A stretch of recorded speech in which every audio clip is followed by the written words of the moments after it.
కల్కి release trailer వచ్చిందండి. కథ ఇలాగా, క్యారెక్టర్లు ఇలాగని ఏదేదో చెప్పొచ్చు. ఇప్పటికే చాలా ఊహించి చాలా మాట్లాడుకున్నాం.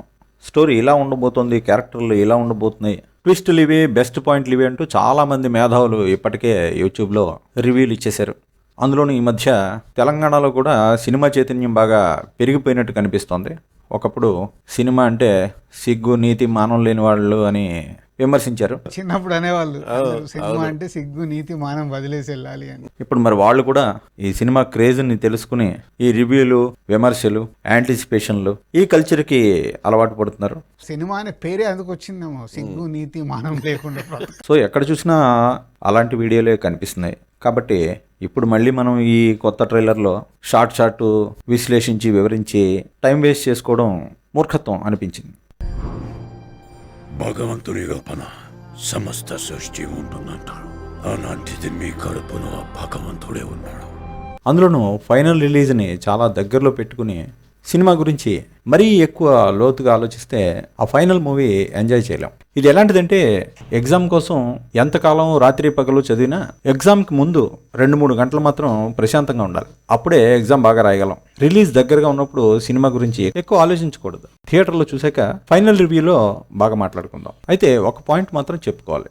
ఇప్పటి వరకు వచ్చిన షార్ట్స్ని బట్టి, ట్రైలర్స్ని బట్టి, టీజర్స్ని బట్టి ఆ కథ ఎన్విరాన్మెంట్ ఏంటి, ఇంటర్ఫేస్ ఏంటి అన్నది చాలామందికి ఐడియా వచ్చేసింది. ఇది ఒక 3 ప్రపంచాల కథ అని ఆల్రెడీ డైరెక్టర్ చెప్పాడు.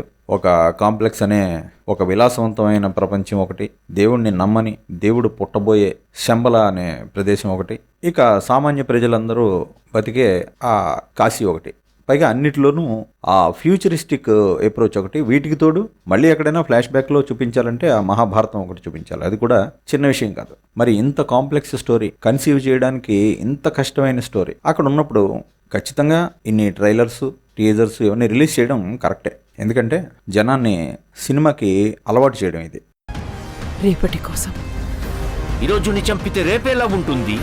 ఫర్ ఎగ్జాంపుల్ ఈగ టైంలో రాజమౌళి ఇందులో హీరో చచ్చిపోయి ఈగగా మారతాడు అని ముందరే రివీల్ చేశాడు. నిజానికి అదొక పెద్ద సస్పెన్స్గా దాచి ఉంచాల్సిన విషయం. కానీ రాజమౌళికి భయం వేసింది, వీళ్ళు జనం యాక్సెప్ట్ చేస్తారో లేదో, హీరో ఏగైపోవడం ఎట్రా బాబు అని నవ్వుతారేమో అని. అందుకే చాలా అడ్వాన్స్గానే ఆ విషయాన్ని చెప్పేసి జనాన్ని ఆ స్టోరీకి ప్రిపేర్ చేశాడు. ఎప్పుడైతే ముందరే ఆ విషయం రివీల్ చేశాడో అప్పుడు జనం ప్రిపేర్ అయిపోయారు. పైగా హీరో ఎప్పుడు చచ్చిపోతాడా, ఎప్పుడు ఏగగా మారతాడా అని వెయిట్ చేశారు సినిమాలో చెప్పాలంటే. అది మీకు హిందీలో చూడండి, ఆ సినిమా ఫ్లాప్ అయింది. ఎందుకంటే అక్కడెవరు ఇలా ముందర స్టోరీ రివీల్ చేయలేదు. సో కొన్ని సినిమాలకి స్టోరీ రివీల్ చేయడం చాలా ఇంపార్టెంట్, కొన్నిటికి రివీల్ చేయకపోవడం ఇంపార్టెంట్. ఏదేమైనా కానీ ఎంతో కొంత సినిమాని అడ్వాన్స్గా జనానికి చూపించకపోతే థియేటర్స్కి క్రౌడ్స్ పుల్ చేయడం చాలా కష్టం ఈ కాలంలో. అయితే అది ఎంత చూపిస్తున్నాం, ఎంత రివీల్ చేస్తున్నాం, ఏ పార్ట్ రివీల్ చేస్తున్నాం అన్నదే ముఖ్యం.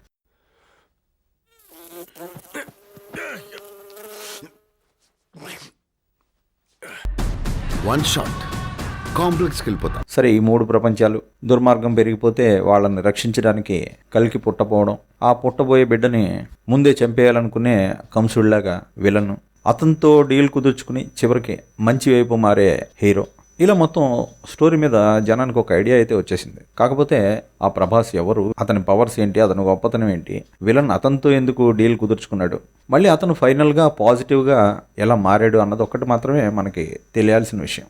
ఇంకా మిగిలిన విషయాలన్నీ నానా రకాలుగా ఆలోచించేశారనుకోండి జనం కూడా.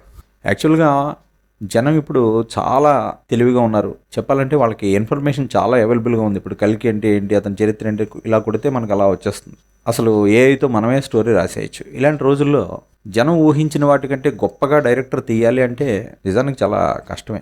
అందుకే ఏం చేయాలంటే ముందర ఏదో ఒక ట్రయల్ టీజర్ వదిలేసి దాన్ని బట్టి జనం ఊహించుకునే పాయింట్స్ ఏంటని స్టడీ చేసి ఆ పాయింట్స్ని తర్వాత ఎన్హాన్స్ చేసి సినిమాలో పెట్టుకుంటే సినిమాలు సక్సెస్ అవుతాయి ఫ్యూచర్లో. ఎన్ని యుగాలైనా, ఎన్ని అవకాశాలు ఇచ్చినా మనిషి మారలేడు. నిజంగానే రాజమౌళి ఈగ టైంలో చెప్పినట్టుగా ఇలా ముందరే కొంత స్టోరీ రివీల్ చేయడం మంచిదే అని చెప్పాలి. ఇప్పటికే ఈ ట్రైలర్స్ అవి చూసిన వాళ్ళు ఓహో ఇలా ఏవో ప్రపంచాలు ఉంటాయి, ఇలా ఆ ఇంటర్ఫేస్ ఇలా ఉండబోతోంది అన్నదానికి అలవాటు పడ్డారు. ఈ ట్రైలర్లోనే చెప్పినట్టుగా ఈసారి ప్రిపేర్ అయ్యి వచ్చా అన్నట్టు జనం కూడా సినిమా చూడడానికి ప్రిపేర్ అయి ఉన్నారు.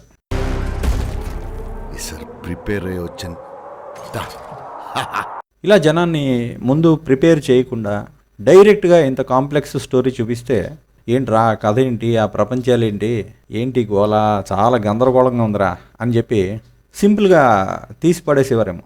సో మొత్తం మీద ఈ ట్రైలర్స్ అన్నీ చూసి ప్రిపేర్ అయి ఉన్నారు కాబట్టి రేపు సినిమా రిలీజ్ కాగానే థియేటర్లో అదిగో ఆ ఫలానాది ఎప్పుడు చూపిస్తాడు, ఈ సీన్ ఎప్పుడు చూపిస్తాడు అనే ఆ యాంటిసిపేషన్ ఉంటుంది. అది సక్సెస్కి కారణం అయ్యే అవకాశం ఉంది. ఏదేమైనా మొత్తం స్టోరీ అయితే రివీల్ చేసి లేదు కాబట్టి, పైగా ఊహించడం కూడా కష్టం. చాలా కాంప్లెక్స్ కంపోజిషన్ స్టోరీ అంతా. కంపోజింగ్, కాంప్లెక్సిటీ ఇవన్నీ పక్కన పెడితే ఎంత కన్విన్సింగ్గా తీసాడన్నదే రేపు సక్సెస్ని డిసైడ్ చేస్తుంది. చూద్దాం. తినబోతూ రుచి ఎందుకు అన్నట్టు చూడబోతూ రివ్యూలు ఎందుకు. సార్ ప్రిపేర్ అయ్యి వచ్చాను.